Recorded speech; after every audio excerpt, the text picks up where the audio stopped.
नमस्ते बच्चों, आइए आज की क्लास की शुरुआत करते हैं। पिछले क्लास में मैंने आपको बताया था कविता।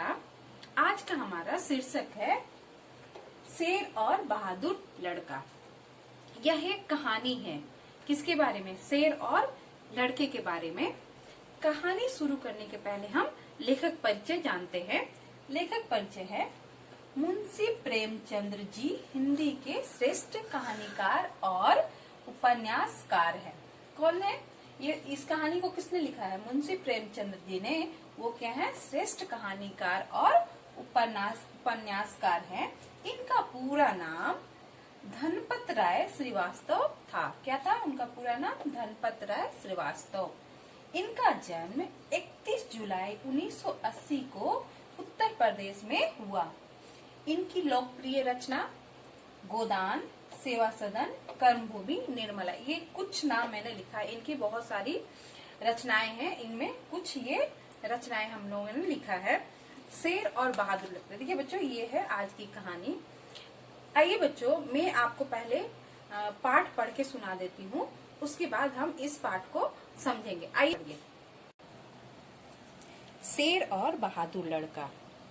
बच्चों, शेर तो शायद तुमने ना देखा हो, लेकिन उसका नाम तो सुना ही होगा। शायद उसकी तस्वीर देखी हो और उसका हाल भी पढ़ा हो। शेर अक्सर जंगलों और कछारों में रहता है। कभी कभी वह उन जंगलों से आसपास के गांव में आ जाता है और आदमी और जानवरों को उठाकर ले जाता है। कभी कभी जानवरों को मारकर खा जाता है। कभी कभी उन जानवरों को उठा ले जाता है जो जंगलों में चरने जाया करते हैं। थोड़े दिनों पहले की बात है कि एक गड़ेड़िए का लड़का गाय बैल को लेकर जंगल में गया और उन्हें जंगल में छोड़कर एक झरने के किनारे मछलियों का शिकार खेलने लगा। जब शाम होने को आई तो उसने जानवरों की गिनती की, मगर एक गाय का पता नहीं था। बेचारा बहुत घबरा गया। मालिक मुझे जिंदा नहीं छोड़ेंगे। इस वक्त ढूंढने का मौका नहीं था, क्योंकि बाकी जानवर फिर इधर उधर चले जाते। इसलिए वह उन्हें लेकर घर लौटा और उन्हें बाड़े में बांधकर बिना किसी से कुछ कहे गाय की तलाश में निकल पड़ा। उस छोटे लड़के की यह हिम्मत। अंधेरा हो रहा है, चारों तरफ सन्नाटा छाया हुआ है। जंगल भाएं भाएं कर रहा है। गीदड़ का हुआना सुनाई दे रहा है, पर वह बेखौफ जंगल में बढ़ा चला जा रहा था।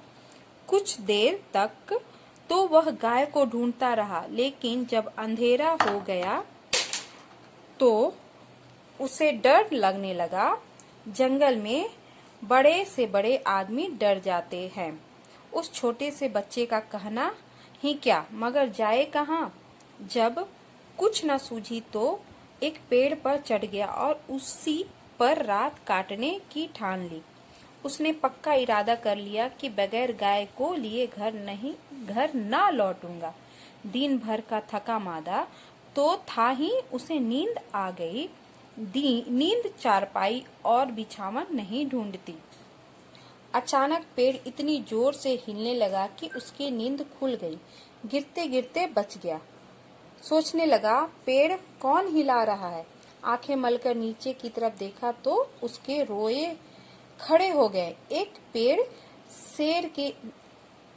शेर पेड़ के नीचे खड़ा उसकी तरफ ललचाई आंखों से ताक रहा था। उसकी जान सूख गई। वह दोनों हाथों से डाल से चिपट गया। नींद भाग गई। कई घंटे गुजर गए, पर शेर वहां से जरा भी ना हिला। वह बार बार घुर्राता और उछल उछल कर लड़के को पकड़ने की कोशिश करता। कभी कभी तो वह इतने नजदीक आ जाता कि लड़का जोर से चिल्ला उठा। रात ज्यों त्यों कटी। सवेरा हुआ। लड़के को कुछ भरोसा हुआ कि शायद शेर उसे छोड़कर चला जाए, मगर शेर ने हिलने का नाम तक नहीं लिया। सारा दिन उसी पेड़ के नीचे बैठा रहा। शिकार को सामने पाकर वह कहीं भी क्यों जाता। पेड़ पर बैठे बैठे लड़के की देह अकड़ गई थी। भूख के मारे बुरा हाल था, मगर शेर था कि वहां से जौ भर भी ना हटता था। उस जगह से थोड़ी दूर पर एक छोटा सा झरना था। शेर कभी कभी उस तरफ ताकने लगता था, लेकिन लड़के ने सोचा कि शेर प्यासा है। उसे कुछ आस बंधी कि ज्यों ही वह पानी पीने जाएगा, मैं भी यहाँ से खिसक जाऊंगा। आखिर शेर उधर चला गया। लड़के पेड़ पर से उतरने की सोच रहा था कि शेर पानी पीकर लौट आया। शायद उसने भी लड़के का इरादा समझ लिया। वह आते ही इतनी जोर से चिल्लाया और ऐसा उछला कि लड़के के हाथ ढीले पड़ गए। जैसे वह नीचे गिरा जा रहा हो, मालूम होता था हाथ पांव पेट से घुसे जा रहे।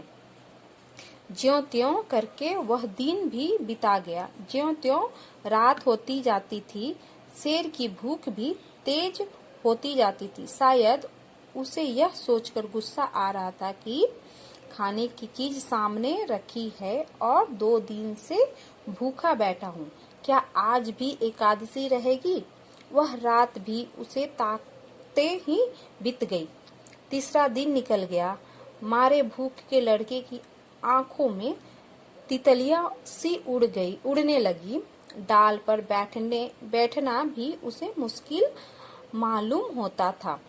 कभी कभी तो उसके जी में आता कि शेर मुझे पकड़ ले और खा जाए। उसने हाथ जोड़कर ईश्वर से विनती की, भगवान, क्या तुम मुझ गरीब पर दया न करोगे? शेर को भी थकावट मालूम हो रही थी। बैठे बैठे उसका भी जी उब गया। वह चाहता था कि किसी तरह जल्दी से शिकार मिल जाए। लड़के ने इधर उधर बहुत निगाह दौड़ाई कि कोई नजर आ जाए, मगर कोई नजर न आया। तब वह चिल्ला चिल्ला कर रोने लगा, मगर वहाँ उसका रोना कौन सुनता था। आखिर उसे एक तदबीर मीन्स उपाय सूझी। वह पेड़ की फुनगी पर चढ़ गया और अपनी धोती खोलकर हवा में उड़ाने लगा कि शायद किसी शिकारी की नजर पड़ जाए। एकाएक वह खुशी से उछल पड़ा। उसकी सारी भूख, सारी कमजोरी गायब हो गई। कई आदमी झरने के पास खड़े उस उड़ती हुई झंडी को देख रहे थे। शायद उन्हें अचंभा हो रहा था कि जंगल के पेड़ पर झंडी कहाँ से आई। लड़के ने उन आदमियों को गिना, 1 2 3 4। जिस पेड़ पर लड़का बैठा था वहाँ की जमीन कुछ नीची थी। उसे ख्याल आया कि अगर वे लोग मुझे देख भी लेते तो उनको यह कैसे मालूम हो कि उसके नीचे 3 दिन से भूखा शेर बैठा हुआ है। अगर मैं उन्हें होशियार न कर दूं तो यह दुष्ट किसी न किसी को जरूर चट कर जाएगा। यह सोचकर वह पूरी ताकत से चिल्लाने लगा। उसकी आवाज सुनते ही वे लोग रुक गए और अपनी अपनी बंदूक संभालकर उसको ताकने लगे। लड़के ने चिल्लाकर कहा, होशियार, होशियार, इस पेड़ के नीचे एक शेर बैठा हुआ। शेर का नाम सुनते ही वे लोग संभल गए। झटपट बंदूकों में गोलियां भरी और चौकन्ने होकर आगे बढ़ने लगे। शेर को क्या खबर कि नीचे क्या हो रहा है। वह तो अपने शिकार की ताक में घात लगाए बैठा था। एकाएक पैरों की आहट पाते ही वह चौंक उठा और उन चारों आदमियों को एक टीले की आड़ में देखा। फिर क्या कहना था, उसे मुंह मांगी मुराद मिली। भूख में सब्र कहाँ। वह इतने जोर से गरजा कि सारा जंगल हिल गया और उन आदमियों के तरफ उसने जोर से छलांग मारी, मगर वे लोग पहले से ही तैयार थे। चारों ने एक साथ गोली चलाई। दन दन दन दन आवाज हुई। चिड़िया पेड़ों से उड़कर भागने लगी। लड़के ने नीचे देखा तो जमीन पर गिरा पड़ा था। वह एक बार फिर उछला और फिर गिर पड़ा। लड़के की खुशी का क्या पूछना, भूख प्यास का नाम तक न था। चटपट पेड़ से उतरा तो देखा सामने उसका मालिक खड़ा है। वह रोता हुआ उसके पैरों में गिर पड़ा। मालिक ने उसे उठाकर छाती से लगा लिया और बोला, तुम 3 दिन से इसी पेड़ पर था? लड़के ने कहा, हाँ, उतरता कैसे? नीचे शेर बैठा था। मालिक, अरे पागल, गाय तो उसी दिन अपने आप ही चली आई। भूखा प्यासा होने पर भी लड़का हंस पड़ा। बच्चों, हम लोगों ने अभी कहानी पढ़ा, उसमें हम लोगों ने कठिन शब्द और शब्दार्थ पाया। आइए मेरे साथ कठिन शब्द और शब्दार्थ पढ़े। कठिन शब्द है, ये सारे आपके कठिन शब्द है, और ये हो गए शब्दार्थ। बहादुर, बहादुर का मतलब होता है वीर सूर। शायद, संभव है कि। तस्वीर, चित्र। सन्नाटा, निशब्दता। अक्सर, अक्सर मीन्स प्रायः। बेखौफ, निर्भय। फिक्र, चिंता। सब्र, धैर्य। अकड़, घमंड। थकावट, थकान। भगवान, ईश्वर। लालच, लोभ। सवेरा, सुबह। निगाह, नजर। अचंभा, आश्चर्य। गुस्सा होना, क्रोधित होना। आसबंदी, उम्मीद करना। ठान, निश्चय। कछार, नदी किनारे का जमीन। चौकन्ना होना, सतर्क होना। ये बच्चों कठिन शब्द और शब्दार्थ अच्छे से अभ्यास करिए। बच्चों, आज के लेसन में हमने क्या सीखा? आज के लेसन में हमने सीखा बच्चों, अगर हम किसी भी मुसीबत में फंसते हैं तो हमें धैर्य से और सूझबूझ से उसका मुकाबला करना चाहिए, जिससे हम आसानी से उस कठिनाई, उस मुसीबत से हम बाहर निकल जाए। धन्यवाद।